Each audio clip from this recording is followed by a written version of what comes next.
Let us face, without panic, the reality of our times. The fact that atom bombs may someday be dropped on our cities. And let us prepare for survival, understanding the weapon that threatens us.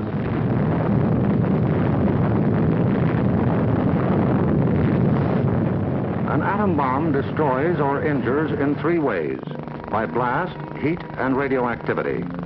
The blast of an atom bomb is its most important destructive agent. In Japan, whole buildings were flattened by its force. However, many buildings of sturdy construction, even though close to the explosion, remained standing. The principal dangers of blast are flying glass and debris, the fires it may start, and the danger of being crushed in collapsing buildings. The atom bomb destroys by heat. People caught in the open as far as 2 miles away suffered flash burns. Yet, protection could have been easily achieved. Here, a bridge post and rail shielded the surface behind it. Any solid material afforded similar protection. The third weapon of the bomb is radioactivity, thrown off at the instant of explosion.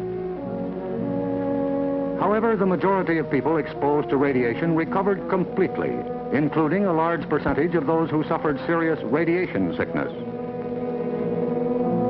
Today, they lead normal lives. They bear children. Their children are normal. These, then, are the weapons of the atom bomb that we must protect against: blast, heat, and radioactivity. Our cities are prime targets for atomic attack, but mass evacuation would be dangerous. An enemy would like nothing better than to have us leave our cities empty and unproductive. If an emergency should come, our factories will be battle stations. Production must go on if we are to win. Our offices and homes will also be posts of duty, not to be deserted. With the knowledge of the first atomic explosions to guide us, our chances for survival will be far better than those of the people of Hiroshima and Nagasaki, if we act on our knowledge and are prepared. The first job is to look over your own home for shelter possibilities. If you live in a private home that is well built, the cellar is the safest place to be. The lower you get, the more barriers there are likely to be against blast, heat, and radioactivity. Select the basement wall nearest the probable target area of your city. If the house is blown over, it will most likely fall away from this wall. If you have a workbench or strong table big enough to get under, move it into your shelter area near a wall or strong supporting column. If the time comes when you actually have to take shelter, lie under the table.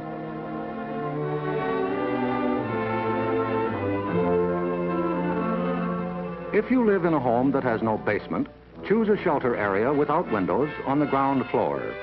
An interior hallway is probably best. In time of emergency, the shelter area should be cleared of mirrors and other objects that might cause injury. If you live in an apartment house, rules for taking shelter will be posted in your building. Learn them. Also, learn the location of public shelters in areas where you work or frequently visit. There are many things you can begin doing right now. Fireproof housekeeping is one, so clean up that attic. Keep waste in covered containers. Don't let trash pile up in the yard. Set aside a small supply of canned goods. They're safe from radioactivity. Have a good flashlight on hand. Electric lights may go out. Keep a first aid kit and learn how to stop bleeding. Make a habit of keeping a bottle of fresh water handy.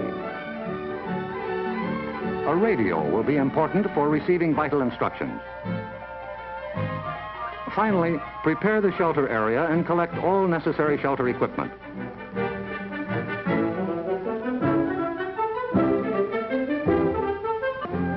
In case of an actual raid or test drill, the alert will be a warbling siren blast lasting 3 minutes.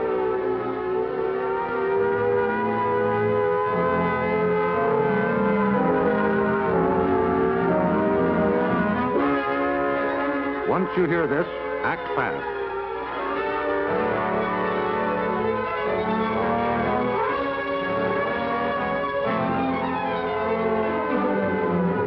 Pull down the shades or blinds and close the drapes against flying glass.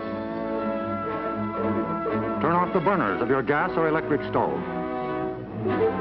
Disconnect any heating elements, such as electric irons, hot plates, or bathroom heaters.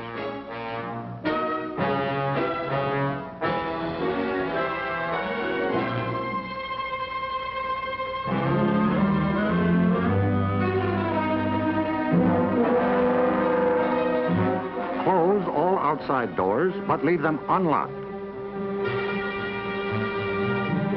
Turn off the gas or oil burners.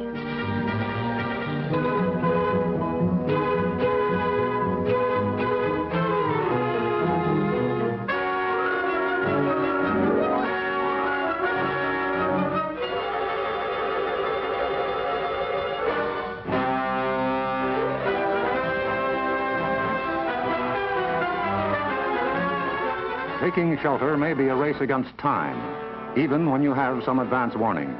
But possibly, there may be no time. An attack could come without warning. The sky would suddenly light up. If a doorway is right at hand, use it. If the nearest shelter is more than a couple of steps away, fall to the ground immediately.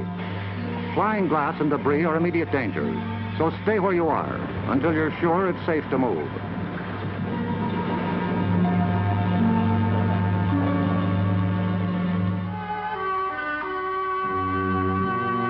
If you are at home when a surprise attack occurs, crawl beneath a table if it is very near, or drop to the floor with your back to the window.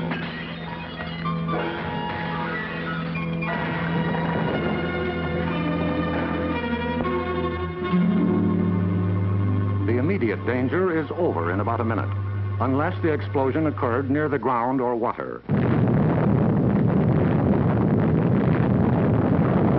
In this case, radioactive materials are trapped in the particles of dirt or water thrown up by the explosion. When these particles fall back to Earth, they may be dangerous. So get indoors immediately after a ground-level explosion. Cover broken windows against radioactive dust with blankets or cardboard. Civil defense radiological teams, equipped with radiation survey meters, will check on contamination in any bombed area. Stay under cover until you hear officially that it is safe outside. If you have been exposed to radioactive dust, wash the exposed areas. Pay particular attention to your hair. Get all the dirt from under your fingernails. If the people of Hiroshima and Nagasaki had known what we know about civil defense, thousands of lives would have been saved. Yes, the knowledge is ours, and preparation can mean survival for you. So act now.